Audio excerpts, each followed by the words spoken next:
जनतेमध्ये जाऊन पुन्हा एकदा हे सगळे जे डरपोक लोक पळालेले आहेत किंवा जे पैसे खाणारे लोक पळालेले आहेत तिथे जाऊन जनतेशीच परत संवाद साधणार, कारण ह्या लोकांनाच जनतेनेच आशीर्वाद दिले होते. आता पुन्हा एकदा तिथे लढाई सुरू होणार. पैसे ज्यांनी खाल्लेत त्यांना फोन करा, तुम्ही काही करा, काय अर्थ त्याच्यात? आणि हा नालायकपणा लोकांनी पाहिलेला आहे. जर कोणाला यायचं असेल मोठ्या मनाने तर पुन्हा एकदा येऊ शकतात, पण उद्धव साहेबांचं मन मोठं आहे. महत्वाची गोष्ट हीच आहे, जे कोणी पक्षाच्या विरोधात जातील त्यांच्यावर कारवाई होणार. की शिवसेना एकच आहे, दुसऱ्यांची जी आहे ती गुलामांची सेना आहे. सेना पण नाही, टोळी आहे. आणि एका चोराला मुख्यमंत्री बनायचं म्हणून हे परत चालले सगळे. कोई शक? आपल्याला आठवत असेल साधारण 1-2 महिन्यापूर्वीच इथे आम्ही भूमिपूजन केलं होतं कामांचं. तेव्हा राजसाहेब देखील होते आणि आम्ही सगळ्यांनीच हे केलेलं. त्याच्यानंतर सगळ्यांनी एकत्र येऊन हे आज सुशोभीकरण करत आहोत. हे नागरिकांसाठी करत आहोत आणि छान दिसत आहे. दुसरीकडे आपण जर बघितलं ओमप्रकाश निंबाळकर, मला वाटलंच तुम्ही अजून खऱ्या प्रश्नावर का नाही आला. आज बैठक झालेली आहे, उद्धवजी दौरा सुद्धा करतायत. आम्ही सगळेच दौरा करणार आहोत आणि मुख्य गोष्ट हीच आहे की जनतेमध्ये जाऊन पुन्हा एकदा हे सगळे जे डरपोक लोक पळालेले आहेत किंवा जे पैसे खाणारे लोक पळालेले आहेत तिथे जाऊन जनतेशीच परत संवाद साधणार, कारण ह्या लोकांनाच ह्या जनतेनेच आशीर्वाद दिले होते. आता पुन्हा एकदा तिथे लढाई सुरू होणार. पण 20 वर्षानंतर आज निकाल आलेला आहे, खरं तर विरोधात निकाल गेलेला आहे, कसं होत आहे? आता हा त्यांनी विचार करावा. तुमचं काय बोलणं झालं? शिंदेंनी फोन केला म्हणतायत असं. ते काय फोनाफोनी मग ते दाखवतील. हा हॅलो बोललो, हा ते स्पीकर फोनवर माहिती आहे तुम्हाला नाटक कसं चालतं. पण पैसे ज्यांनी खाल्लेत त्यांना फोन करा, तुम्ही काही करा, काय अर्थ त्याच्यात? आणि हा नालायकपणा लोकांनी पाहिलेला आहे. पण ओमराजे निंबाळकर बोलतात मी अजून देखील कुठल्या पक्षात गेलो नाही, कुठल्या सेनेत. मला वाटतं परवा जे बैठकीला आले होते ते आम्हाला सगळ्यांना दिसत आहे. जर कोणाला यायचं असेल मोठ्या मनाने तर पुन्हा एकदा येऊ शकतात, पण उद्धव साहेबांचं मन मोठं आहे. महत्वाची गोष्ट हीच आहे, जे कोणी पक्षाच्या विरोधात जातील त्यांच्यावर कारवाई होणार. पण दुसरीकडे बघितलं आज राज ठाकरे यांनी आज मेळावा घेतला, त्यामध्ये असं म्हणाले की ती जे फोडाफोडी सुरू आहेत ते अमित शहासाठी आहे, 2029 साठी फोडाफोडी करत. पण याच्यात तुम्हाला काही वेगळी भूमिका आहे का? कोई शक? सर अमित शहा आज भाषण देत मराठीमध्ये अमित शहा मुंबईत आहेत, खरं तर शहरात तुम्ही बॅनरबाजी पाहिली असेल. शिंदे सेनेकडून त्यांच्या गुलामांनी लावलेले आहेत बॅनर. त्यामधूनच मोठा गोंधळ झाला, पेपरफुटी झाली, त्यानंतर आता पुन्हा उद्या नीटचे पेपर होत आहे. कसं पाहता? आज अबुधाबीमध्ये जायला लागणार आहे एका विद्यार्थ्याला. आपण पाहिलं असेल एका नागपूरच्या विद्यार्थ्याला अबुधाबीचं एक्झाम सेंटर मिळालेलं आहे. मुख्य गोष्ट हीच आहे की आपल्या देशामध्ये परीक्षा अशी एवढ्या वाईट पद्धतीने होत आहे. आपण पाहिलं असेल पेपर फुटीचा विषय असेल किंवा दुसरा विषय हा असेल की आता पेपर हे फुटायचे नाहीत म्हणून एअरफोर्सला वापरायला लागतंय. म्हणजे तुम्ही बघा देश कुठे नेऊन ठेवला या लोकांनी. पण सर एकीकडे अमित शहा म्हणतात कोल्हापूरमध्ये एकच गट एकच शिवसेना, ती म्हणजे उपमुख्यमंत्री एकनाथ शिंदे. मला वाटतं अशा फालतू गोष्टींकडे लक्ष देत नाही आम्ही. महाराष्ट्राला माहिती शिवसेना कोण आहे. ज्यांना माझे आजोबा वंदनीय हिंदू सम्राट बाळासाहेब ठाकरेंनी वाचवलं तेच आज शिवसेना आणि ठाकरे परिवार संपवायला निघालेले आहेत. हे जनता काय जग बघत आहे आणि जगात हे देखील चर्चा सुरू आहे की भाजप आपल्या देशामधली लोकशाही संपवलेली आहे. आता तुमच्यावरती जबाबदारी तेवढीच आहे मीडिया म्हणून की तुम्ही कुठपर्यंत ह्यांचे स्टेटमेंट्स दाखवता आणि सत्य परिस्थिती किती दाखवता. एकीकडे दुसरीकडे म्हणतात आता हे एकीकडे दुसरीकडे नाही, एकच गोष्ट आहे की शिवसेना एकच आहे, दुसऱ्यांची जी आहे ती गुलामांची सेना आहे. सेना पण नाही, टोळी आहे.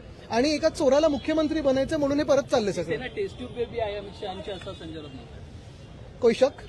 आणि दुसरीकडे ऑपरेशन तू देखील लवकरच राबवलं जाणार असं देखील म्हटलं जातं की आता मला वाटतं संजय राऊतजींनीच तर सांगितलं ऑपरेशन तुडवा. हे कदाचित होऊ शकतं कुठेतरी. अमित शाह का कहना है कि शिंदे सेना कोई फैक्शन नहीं है, अभी शिवसेना एकनाथ शिंदे की। देखिए ऐसी फालतू बातों पर आप ज्यादा ध्यान न दो, क्योंकि ये सारी बातें यही है कि भाजपा को सत्ता जमानी है. भाजपा को सत्ता लोगों के लिए नहीं, खुद के लिए जमानी है. और अगर आप देखें तो पिछले 12 साल का इतिहास बताता है कि भाजपा जब शासन में बैठता है तो शासन चलाने नहीं आता. एक ही बात है, शिवसेना जो है वो एक ही है, शिवसेना उद्धव बाळासाहेब ठाकरे पार्टी.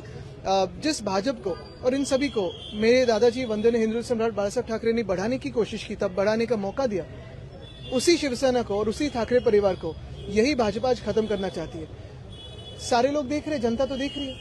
कल काफी भावुक हुए थे उद्धव ठाकरे भी, इस्तीफा पेश किया था उन्होंने कहा कि अगर कोई गद्दार होगा, कोई चोर को बैठने नहीं दूंगा. लेकिन बिल्कुल, क्योंकि चोरी तो सामने से हो रही है और एक चोर को महाराष्ट्र का मुख्यमंत्री बनना है जो भाग के गया था गुवाहाटी, और इसीलिए तो ये सारी बातें हो रही है. जो पैसों से बिके जाते हैं उनके साथ क्या रहना है.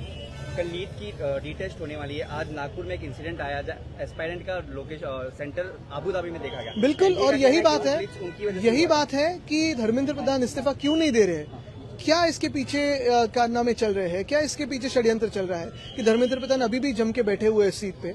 इसकी तो सफाई भाजपा को देनी पड़ेगी। ओमराज जी निंबाड़कर को कोर्ट की तरफ से एक बड़ा धक्का मिला है, क्या कहेंगे उसको लेकर? एक नाथ मैं नहीं कहना चाहता हूँ कुछ, वो खुद कहना चाहेंगे अगर तो ठीक है, क्योंकि ऐसी बातों में सौदाबाजी नहीं होती, मुझे लगता है होनी भी नहीं चाहिए। लेकिन बात तो यही है कि अगले हाईकोर्ट जाए, सुप्रीम कोर्ट जाए, आज का निकाल जो आया है वो तो आया है उनके सामने, और उसी की इस पे वो खींचना चाहते थे उन्हें। सर एक मराठी बीएसटीचा ओमराजे सुरू आहे खरं तर 2 दिवस झाले, तुम्ही सुद्धा अनेक बैठका बीएसटी साठी घेतल्या होत्या. सुधारले का ते पण? बीएससी तर डुबायला निघालेले कदाचित अदानीच्या हातात देतील की जनतेमध्ये जाऊन पुन्हा एकदा हे सगळे जे डरपोक लोक पळालेले आहेत किंवा जे पैसे खाणारे लोक पळालेले आहेत तिथे जाऊन जनतेशीच परत संवाद साधणार, कारण ह्या लोकांनाच जनतेनेच आशीर्वाद दिले होते. आता पुन्हा एकदा तिथे लढाई सुरू होणार. पैसे ज्यांनी खाल्लेत त्यांना फोन करा, तुम्ही काही करा, काय अर्थ त्याच्यात? आणि हा नालायकपणा लोकांनी पाहिलेला आहे. जर कोणाला यायचं असेल मोठ्या मनाने तर पुन्हा एकदा येऊ शकतात, पण उद्धव साहेबांचं मन मोठं आहे. महत्वाची गोष्ट हीच आहे, जे कोणी पक्षाच्या विरोधात जातील त्यांच्यावर कारवाई होणार. की शिवसेना एकच आहे, दुसऱ्यांची जी आहे ती गुलामांची सेना आहे, सेना पण नाही टोळी आहे, आणि एका चोराला मुख्यमंत्री बनायचं म्हणून हे परत चालले सगळे. सेना टेस्ट ट्यूब पे भी आहे अमित शहाचे असा संजय राऊत. कोई शक? पुण्यात आलं काय सांगू? आपल्याला आठवत असेल साधारण 1-2 महिन्यापूर्वीच इथे आम्ही भूमिपूजन केलं होतं कामांचं. तेव्हा राजसाहेब देखील होते आणि आम्ही सगळ्यांनीच हे केलेलं. त्याच्यानंतर सगळ्यांनी एकत्र येऊन हे आज सुशोभीकरण करत आहोत, हे नागरिकांसाठी करत आहोत आणि छान दिसत आहे. दुसरीकडे आपण जर बघितलं ओमप्रकाश निंबाळकर मला वाटलंच तुम्ही अजून खऱ्या प्रश्नावर का नाही आलात. आज बैठक झालेली आहे, उद्धवजी दौरा सुद्धा करतायत. आम्ही सगळेच दौरा करणार आहोत आणि मुख्य गोष्ट हीच आहे की जनतेमध्ये जाऊन पुन्हा एकदा हे सगळे जे डरपोक लोक पळालेले आहेत किंवा जे पैसे खाणारे लोक पळालेले आहेत तिथे जाऊन जनतेशीच परत संवाद साधणार, कारण ह्या लोकांनाच ह्या जनतेनेच आशीर्वाद दिले होते. आता पुन्हा एकदा तिथे लढाई सुरू होणार. पण 20 वर्षानंतर आज निकाल आलेला आहे, खरं तर विरोधात निकाल गेलेला आहे, कसं बघताय? आता हा त्यांनी विचार करावा. तुमचं काय बोलणं झालं का? शिंदेंनी फोन केला म्हणतायत असं. ते काय फोनाफोनी मग ते दाखवतील, हा हॅलो बोललो, हा ते स्पीकर फोनवर माहिती आहे तुम्हाला नाटक कसं चालतं. पण पैसे ज्यांनी खाल्लेत त्यांना फोन करा, तुम्ही काही करा, काय अर्थ त्याच्यात? आणि हा नालायकपणा लोकांनी पाहिलेला आहे. पण ओमराजे निंबाळकर बोलतात मी अजून देखील कुठल्या पक्षात गेलो नाही, कुठल्या सेनेत. मला वाटतं परवा जे बैठकीला आले होते ते आम्हाला सगळ्यांना दिसत आहे. जर कोणाला यायचं असेल मोठ्या मनाने तर पुन्हा एकदा येऊ शकतात, पण उद्धव साहेबांचं मन मोठं आहे.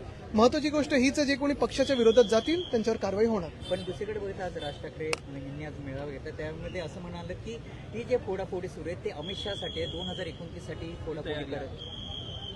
पण याच्यात तुम्हाला काही वेगळी भूमिका आहे का? कोई शक? सर अमित शाह आज भाषण दे रहे थे. मराठीमध्ये अमित शहा मुंबईत आहेत, खरं तर शहरात तुम्ही बॅनरबाजी पाहिली असेल. शिंदे सेनेकडून त्यांच्या गुलामांनी लावलेले आहेत बॅनर.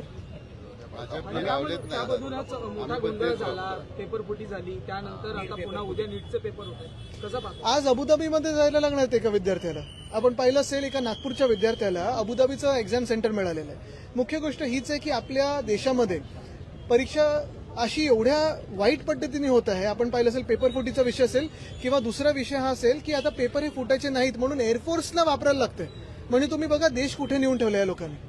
पण सर एकीकडे अमित शहा म्हणतात ते कोल्हापूरमध्ये एकच गट एकच शिवसेना, ती म्हणजे उपमुख्यमंत्री एकनाथ शिंदे. मला वाटतं अशा फालतू गोष्टींकडे लक्ष देत नाही आम्ही. महाराष्ट्राला माहिती शिवसेना कोण आहे.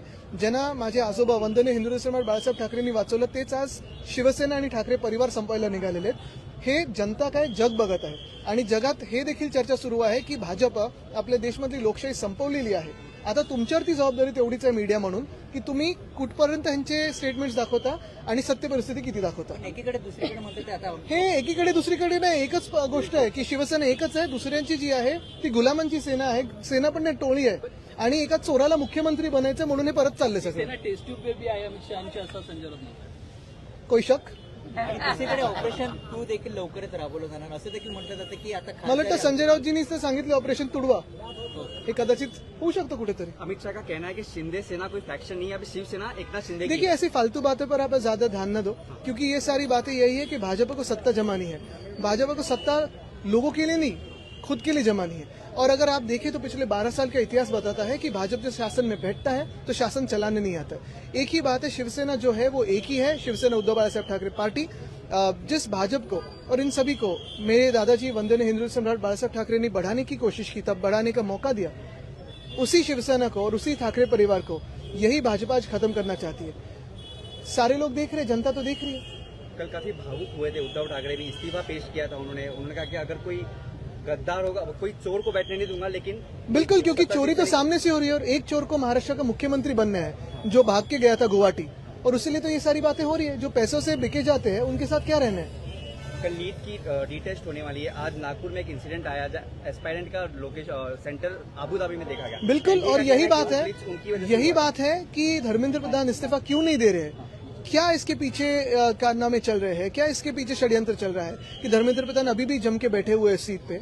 इसकी तो सफाई भाजपा को देनी पड़ेगी। ओमराज जी निम्बाड़कर को कोर्ट की तरफ से एक बड़ा धक्का मिला है, क्या कहेंगे उसको लेकर? एक नाथ मैं नहीं कहना चाहता हूँ कुछ, वो खुद कहना चाहेंगे अगर तो ठीक है, क्योंकि ऐसी बातों में सौदेबाजी नहीं होती, मुझे लगता है, और होनी भी नहीं चाहिए। लेकिन बात तो यही है कि अगले हाईकोर्ट जाए, सुप्रीम कोर्ट जाए, आज का निकाल जो आया है वो तो आया है उनके सामने, और उसी की इस पे वो खींचना चाहते थे उन्हें। सर, एक मराठी बीएसटीचा ओमराजे सुरू आहे, खरं तर 2 दिवस झाले. तुम्ही सुद्धा अनेक बैठका बीएसटी साठी घेतल्या होत्या. सुधारले का ते पण? बीएससी तर डुबायला निघालेले आहेत, कदाचित अदानीच्या हातात देतील.